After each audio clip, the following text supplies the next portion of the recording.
ಫಲಿತಾಂಶಗಳು. ದುಬೈ ಒಕ್ಕಲಿಗರ ಸಂಘಕ್ಕೆ ಅಧ್ಯಕ್ಷರಾಗಿ ಆಯ್ಕೆಯಾದ ಶ್ರೀ ಯತೀಶ್ ಬಿಎನ್ ಗೌಡ ಹಾಗೂ ಉಪಾಧ್ಯಕ್ಷರಾಗಿ ಶ್ರೀ ಸತೀಶ್ ಗೌಡ. ವಿಧಾನಸಭಾ ಕ್ಷೇತ್ರದಲ್ಲಿ ಎನ್ಡಿಎ ಅಭ್ಯರ್ಥಿಗಳಿಗೆ ಅಭೂತಪೂರ್ವ ಗೆಲುವು, ಸರ್ವರಿಗೂ ಅಭಿನಂದನೆ ಸಲ್ಲಿಸಿದ ಶಾಸಕರಾದ ಸಿಮೆಂಟ್ ಮಂಜೂರವರು.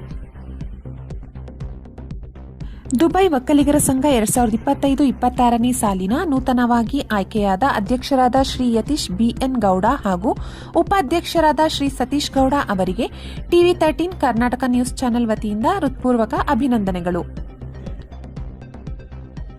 ಕಾಂಗ್ರೆಸ್ಸಿನ ಆಧಾರರಹಿತ ಆರೋಪ ಮತ್ತು ಅಪಪ್ರಚಾರವನ್ನು ಧಿಕ್ಕರಿಸಿ ಬಿಹಾರದ ಜನತೆ ಸನ್ಮಾನ್ಯ ಪ್ರಧಾನಮಂತ್ರಿಗಳಾದ ಶ್ರೀ ನರೇಂದ್ರ ಮೋದಿ ಅಭಿವೃದ್ಧಿ ಪೂರ್ವಕ ಆಡಳಿತವನ್ನು ಬೆಂಬಲಿಸಿ 202 ಬಿಜೆಪಿ 81 ವಿಧಾನಸಭಾ ಕ್ಷೇತ್ರಗಳಲ್ಲಿ ಎನ್ಡಿಎ ಅಭ್ಯರ್ಥಿಗಳಿಗೆ ಅಭೂತಪೂರ್ವ ಗೆಲುವನ್ನು ನೀಡಿದ್ದಾರೆ.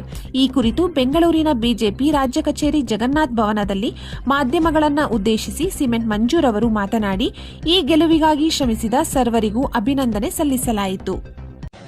ಸುಳ್ಳು ಅಪಪ್ರಚಾರಗಳಿಗೆ ಬಿಹಾರದ ಜನತೆ ತಕ್ಕ ಉತ್ತರವನ್ನು ಕೊಟ್ಟಿದ್ದಾರೆ ಅಂತೇಳಿ ಈ ಸಂದರ್ಭದಲ್ಲಿ ನಾನು ಹೇಳಲಿಕ್ಕೆ ಇಷ್ಟಪಡ್ತೀನಿ.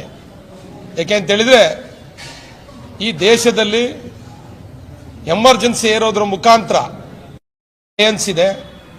ತಮ್ಮೆಲ್ಲರೂ ಕೂಡ ಗೊತ್ತಿರೋ ರೀತಿ JDU ಏನ್ ನಮ್ಮ NDA ಅಲಯನ್ಸ್ ಇದೆ. ತಮ್ಮೆಲ್ಲರೂ ಕೂಡ ಗೊತ್ತಿರೋ ರೀತಿಯಲ್ಲಿ ಬಿಹಾರದ ಚುನಾವಣೆಯನ್ನ ಇಡೀ ಭಾರತ ದೇಶದ ಜನತೆ ತಿರುಗಿ ನೋಡ್ತಾ ಇತ್ತು. ಇವತ್ತು ಏನ್ ಕಾಂಗ್ರೆಸ್ ಮತ್ತೆ ಮಿತ್ರಕೂಟಗಳ ಸುಳ್ಳು ಅಪಪ್ರಚಾರಗಳಿಗೆ ಬಿಹಾರದ ಜನತೆ ತಕ್ಕ ಉತ್ತರವನ್ನು ಕೊಟ್ಟಿದ್ದಾರೆ ಅಂತೇಳಿ ಈ ಸಂದರ್ಭದಲ್ಲಿ ನಾನು ಹೇಳಲಿಕ್ಕೆ ಇಷ್ಟಪಡ್ತೀನಿ. ಯಾಕೆ ಅಂತ ಹೇಳಿದ್ರೆ, ಈ ದೇಶದಲ್ಲಿ ಎಮರ್ಜೆನ್ಸಿ ಇರೋದ್ರ ಮುಖಾಂತರ ನಿಜವಾದ ಪ್ರಜಾಪ್ರಭುತ್ವವನ್ನು ಕೊಗ್ಗೊಲೆ ಮಾಡಿರತಕ್ಕಂಥ ಕಾಂಗ್ರೆಸ್ ಪಕ್ಷ ಈ ದೇಶದಲ್ಲಿ ಹೆಮ್ಮೆಯ ಪ್ರಧಾನಮಂತ್ರಿಗಳಾದಂಥ ನರೇಂದ್ರ ಮೋದಿ ಅವರ ನಾಯಕತ್ವದಲ್ಲಿ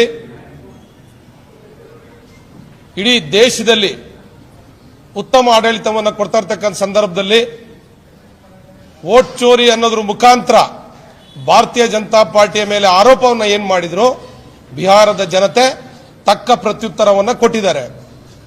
ಸುಮಾರು 200ಕ್ಕೂ ಹೆಚ್ಚು ವಿಧಾನಸಭಾ ಕ್ಷೇತ್ರಗಳಲ್ಲಿ ಮುನ್ನಡೆ ಸಾಧಿಸುವ ಮುಖಾಂತರ ಭಾರತೀಯ ಜನತಾ ಪಾರ್ಟಿಯ ಮೇಲೆ ಭಾರತ ದೇಶದ ಜನ ಏನು ನಂಬಿಕೆಯನ್ನು ಇಟ್ಟಿದ್ದಾರೆ.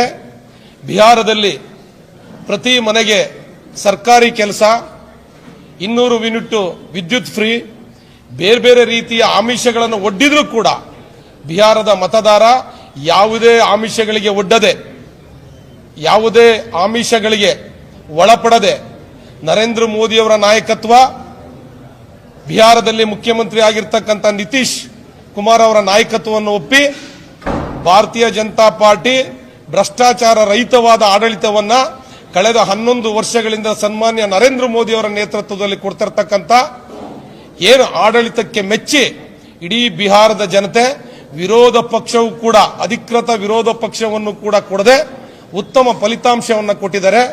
ಇದಕ್ಕೆ ನಾನು ಬಿಹಾರದ ಜನತೆಗೆ, ಅದೇ ರೀತಿಯಲ್ಲಿ ಭಾರತೀಯ ಜನತಾ ಪಾರ್ಟಿ ಹಾಗೂ NDA ಮಿತ್ರಕೂಟದ ಎಲ್ಲ ಮುಖಂಡರುಗಳು, ಪದಾಧಿಕಾರಿಗಳು ಬಹುಮುಖ್ಯವಾಗಿ ಪ್ರತಿ ಮತದಾರರ ಬಳಿಗೆ ತೆರಳಿ ಮತವನ್ನ ಕೊಡಿಸಲಿಕ್ಕೆ ಮುಖ್ಯ ಕಾರಣಕರ್ತರಾಗಿರ್ತಕ್ಕಂಥ ಪಕ್ಷದ ಕಾರ್ಯಕರ್ತರಿಗೆ ಅನಂತ ಧನ್ಯವಾದವನ್ನು ಈ ಸಂದರ್ಭದಲ್ಲಿ ನಾನು ಹೇಳಲಿಕ್ಕೆ ಇಷ್ಟಪಡ್ತೇನೆ.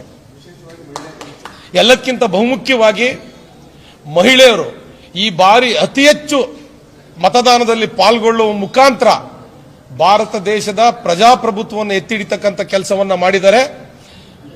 ಬಹುಮುಖ್ಯವಾಗಿ ಮಹಿಳೆಯರಿಗೂ ಕೂಡ ಈ ಸಂದರ್ಭದಲ್ಲಿ ಭಾರತೀಯ ಜನತಾ ಪಾರ್ಟಿ ವತಿಯಿಂದ ಅತ್ಯಂತ ಅಭಿನಂದನೆ ಮತ್ತು ಧನ್ಯವಾದ ಹೇಳಲಿಕ್ಕೆ ಇಷ್ಟಪಡ್ತೇನೆ.